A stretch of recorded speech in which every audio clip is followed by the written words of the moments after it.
Those were the exact words my mother used as she tossed my grandfather's favorite chess book straight into the trash. Like it was nothing. She even tipped her champagne glass and poured it over the cover, laughing, like wiping him out of existence was some kind of joke, like erasing his memory was entertainment. The second she walked out of the room, I pulled that book back out of the garbage. At the time, my grandfather believed she was just cleaning up old junk. He couldn't have been more wrong. Hidden inside those hollowed-out pages was something she never knew existed, the original notarized last will and testament of Nicholas Vance. That document proved everything. It showed the deed she was using to sell the house was fake. It proved the house was mine. The estate, the accounts, the money, every last bit of it belonged to me. She didn't just throw away a book. She handed me the very thing that would destroy her. Before I tell you what I did with that book and how staying silent let them ruin themselves, drop a comment below. Where are you listening from right now? I want to know who's actually in my corner. Now, to understand why I didn't run out of that kitchen screaming, you need to know what happened about an hour earlier. The funeral reception was finally winding down. The living room smelled like old lilies mixed with expensive perfume that had been sprayed too heavy. I'd spent the last 3 hours refilling wine glasses, hanging coats, and standing quietly off to the side, completely invisible in my own house. When the last guest finally left, I walked over to my mother.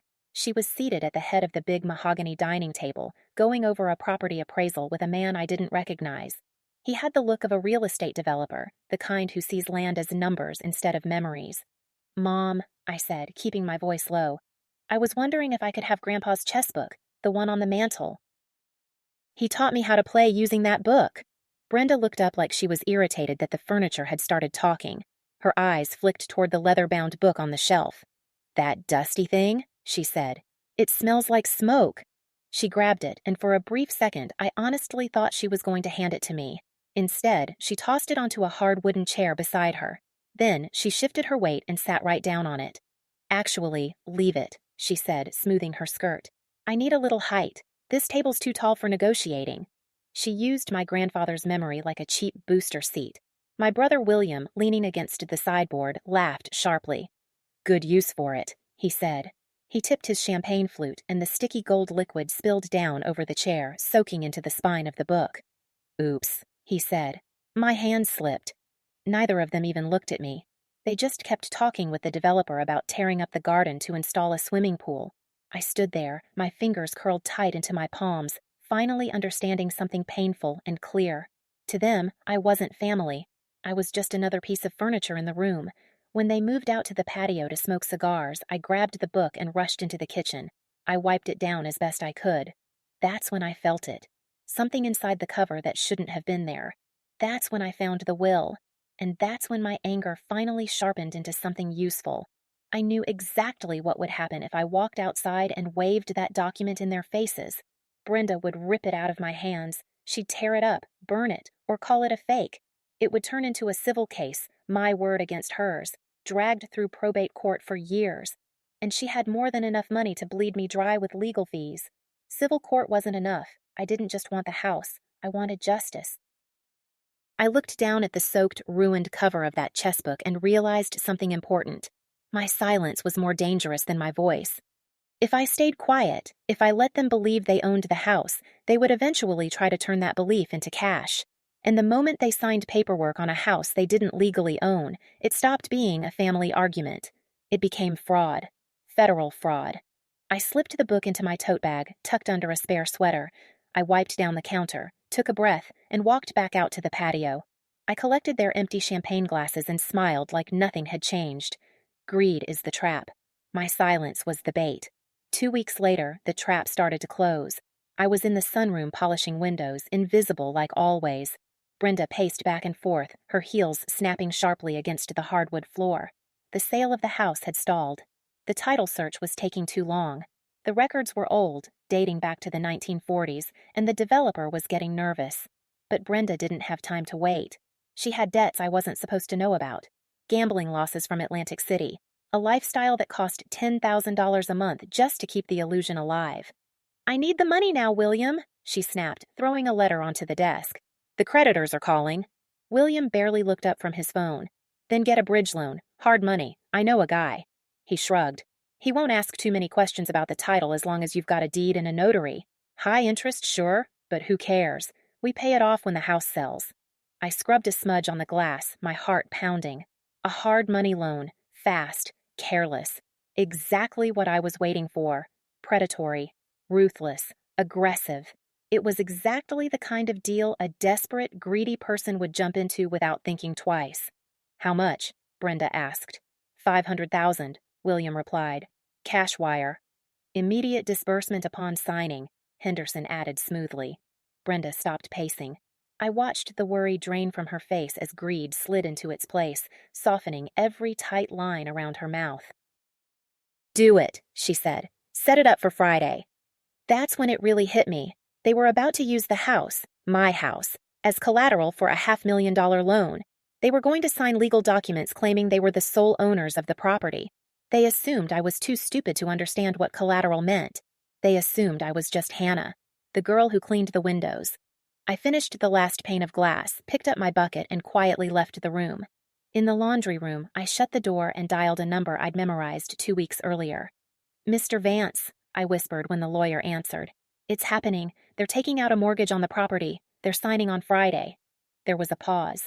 Are you absolutely sure, Hannah? He asked, his voice gravelly and serious. Once they sign those papers, there's no undoing this. That's bank fraud. They will go to prison. I know, I said, staring at my reflection in the washing machine door. My eyes looked colder than I remembered. Let them sign. Friday morning arrived wrapped in a heavy silence, the kind you feel in a courtroom right before the verdict is read. I spent the previous 2 days scrubbing floors that were already spotless, wiping surfaces that didn't need wiping. I made myself busy. I made myself small. I needed them to keep seeing me as furniture. If they remembered I was a person, they might remember I existed. And if they remembered that, they might realize I was dangerous. But to Brenda and William, I was just the daughter who never measured up, the one who cleaned while the adults handled real business. At exactly 10 o'clock, the doorbell rang. It wasn't the police. Not yet. It was Mr. Henderson. He was a short man in a suit that screamed money but fit like it had been borrowed. The kind of man who built a career feeding on desperation and greed. Behind him was the notary, a stern woman with sharp eyes and a heavy briefcase. They set up in the library, spreading paperwork across my grandfather's mahogany desk, the same desk where he once taught me chess strategies on rainy afternoons. Now it was being used to sell his legacy. I entered quietly, carrying a silver tray with coffee and biscuits. I kept my eyes down as I placed it on the side table. Brenda didn't even glance at me. Her attention was locked on Mr. Henderson's laptop screen, her expression hungry. So once I sign, the funds are released? She asked, her voice tight. Mr. Henderson tapped a few keys. That's correct, Mrs. Vance. As soon as the notary stamps the deed of trust and the promissory note, I authorize the wire. You'll see the 500,000 in your account within minutes. But I do need to remind you, he added, the interest rate is aggressive.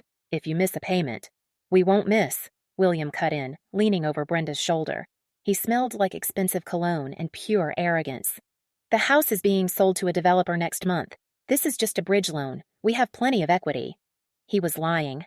The developer had already backed out because of the title problems. They weren't borrowing money to bridge anything. They were borrowing money to run. They were cashing in a chip they didn't own before the casino realized it was fake. Standard procedure, Henderson said, sliding a thick stack of documents toward Brenda. Sign here and here, initial at the bottom of page 4. I poured the coffee slowly, dragging the moment out. I needed to see it. I needed to witness the exact second this crossed from intention into crime. Brenda picked up the pen. Her hand didn't shake. That was the scariest part. She didn't hesitate. She didn't glance at the portrait of her father-in-law hanging on the wall. She didn't pause. She simply pressed the pen to the paper and signed. Brenda Vance, owner. She signed the loan application.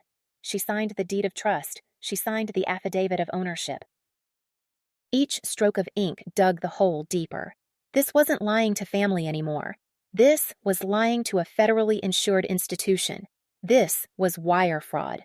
This was bank fraud. The notary gathered the papers, checked the identification Brenda had laid out, and then brought the stamp down hard. Thud. The sound echoed through the room like a gunshot. It was done.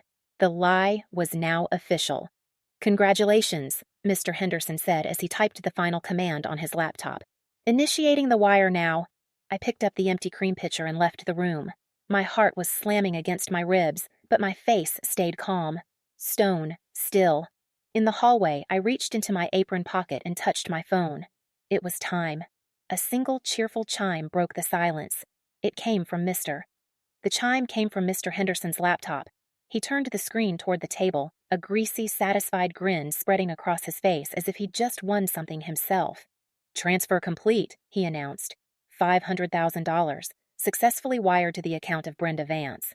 My mother made a sound that was half laugh, half sob, like relief and victory crashing into each other.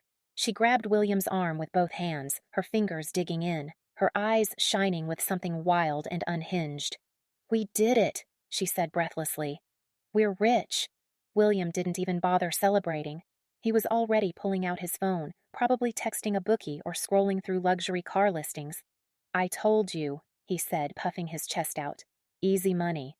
I stood in the doorway, still and quiet, my hand buried deep in my apron pocket. My thumb hovered just above the mute button on my phone screen. I was already on an active call with Mr. Vance. He was sitting in an unmarked sedan at the end of the driveway, and he wasn't alone. But I needed one more thing, one last nail in the coffin. I needed a confession out loud to match the ink on the page. "Mom," I said softly, letting my voice shake just enough to sound weak. "So, the money is really in your account? You officially mortgaged the house?" She spun around so fast her necklace slapped against her chest. Her face twisted into a sneer, like I was something she'd stepped in and couldn't scrape off her shoe. "Hannah, the money is mine," she snapped. "The house is mine. Now get out of my sight before I have security throw you out." "Security?" I repeated, my voice suddenly steady, calm, cold. "I don't think you're going to need them." I tapped the screen. Unmute. "Did you get that, Mr. Vance?" I asked. Loud and clear. His voice crackled through the phone. "Hannah, move away from the door." I stepped aside. The front door didn't open. It exploded inward. This wasn't a knock. This was a breach. 4 agents in FBI windbreakers surged into the library with the force of a storm, moving fast and sharp, followed closely by the district attorney, and Mr. Vance himself. "Federal agents!" the lead officer shouted. "Step away from the desk. Hands where we can see them." The room instantly collapsed into chaos. My mother screamed, dropping her coffee cup. It shattered on the floor, dark liquid splashing over her designer shoes. William scrambled backward, knocking over his chair as panic finally caught up to him. "What is this?" Brenda shrieked, pointing a shaking finger. "Who are you people? Get out of my house!" "It's not your house, Brenda," I said, stepping fully into the room. I reached into my bag and pulled out the chess book. The same one she'd thrown away, the same one she'd sat on. I opened the hollowed-out cover and removed the document I'd been guarding for 2 weeks like my life depended on it. "This is my grandfather's original will," I said clearly. Notarized, registered, and very specific. I handed it to the lead agent. "He left everything to me, the house, the estate, all of it. My mother just used property she does not own to secure a federal loan." I let the words land. That's wire fraud. That's bank fraud. The realization swept through the room like a physical shockwave, but the most beautiful reaction wasn't my mother's. It was Mr. Henderson's. The loan officer stared at the badges, then at the will, and all the color drained from his face.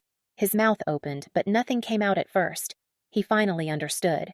He had just helped commit a felony. "She told me the title was clean," he yelled, clutching his laptop and shoving it toward the agents like it could protect him. "I have the emails. She swore she had the deed. I am not going down for this." "You can explain it to the judge," the agent replied calmly, taking the laptop from his hands. Another agent stepped toward my mother. She stumbled backward, stunned. "No," she said. "Don't touch me. I'm Brenda Vance. This is my house." "Brenda Vance," the agent said evenly as he turned her around and locked cuffs around her wrists. "You are under arrest for wire fraud, bank fraud, and aggravated identity theft." Click.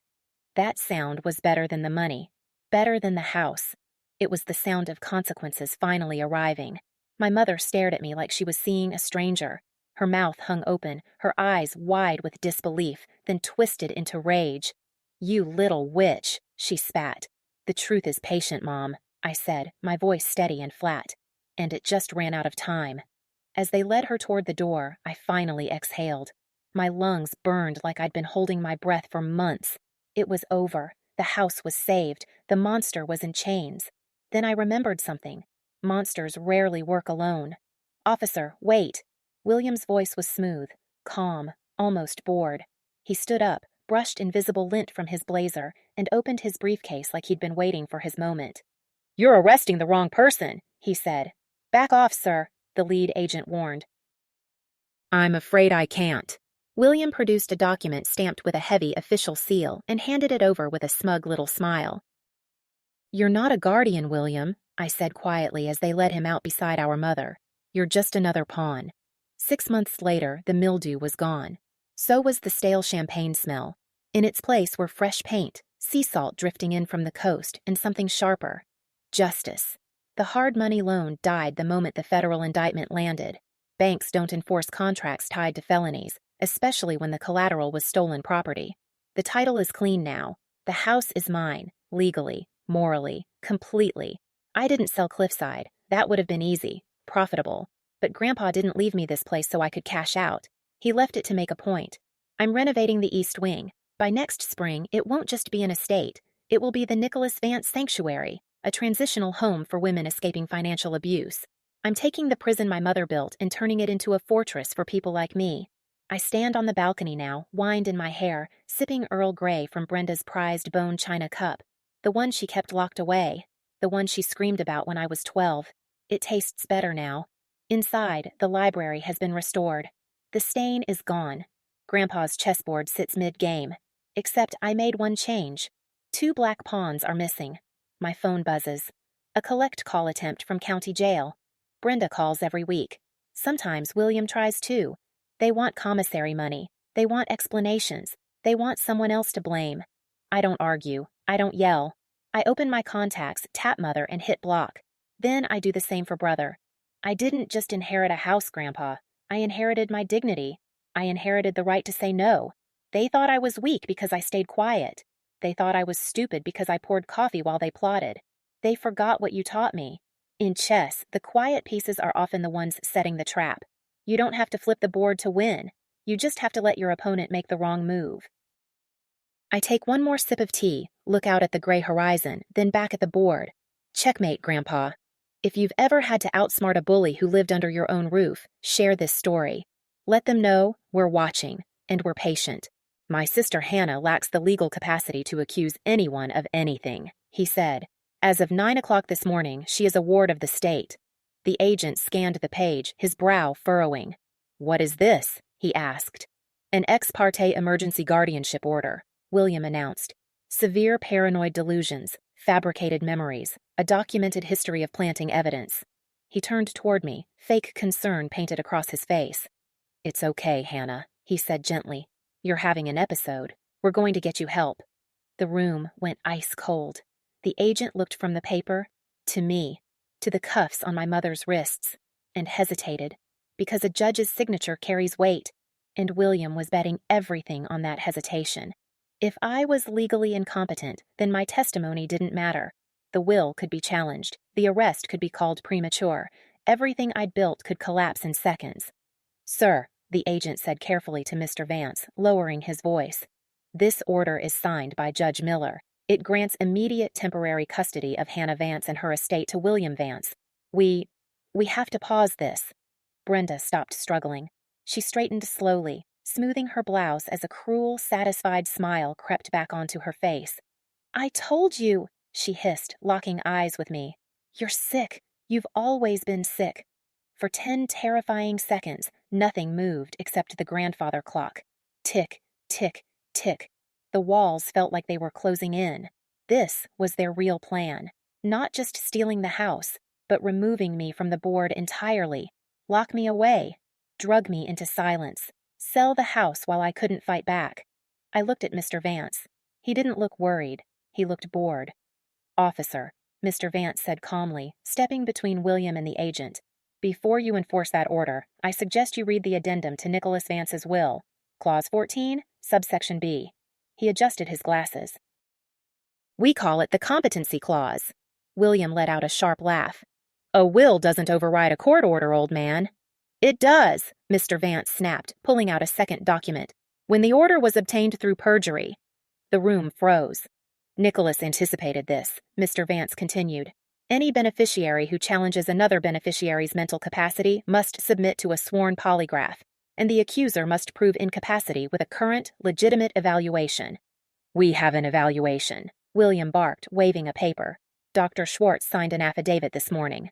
Dr. Schwartz? Mr. Vance raised an eyebrow. The same Dr. Schwartz who lost his medical license in Florida for insurance fraud? William's confidence faltered. Interesting choice, Mr. Vance went on, because we have an evaluation too. He handed the agent a thick file. Hannah voluntarily completed a full forensic psychiatric evaluation yesterday afternoon, conducted by Dr. Evans, the state's chief psychiatrist. The agent flipped through the pages. Sound mind, superior intelligence, fully capable of managing her estate. The difference was obvious, a rushed affidavit from a disgraced doctor versus a clean official evaluation dated less than 24 hours ago. Grandpa was always 3 moves ahead, I said, my voice steady as it cut through the tension. He didn't just leave me money, he left me protection. The agent's hesitation vanished. He turned slowly toward William. Sir, he said, did you use a fraudulent medical affidavit to obtain a court order? William swallowed. That's perjury, the agent continued. That's obstruction of justice. William's smirk collapsed completely. He stared at the paper like it had turned toxic. I didn't know, he stammered. The doctor said, Turn around, the agent ordered. Hands behind your back. No, William backed into the desk, panic finally breaking through. You can't do this. I'm the guardian. The cuffs snapped shut. The sentence died unfinished.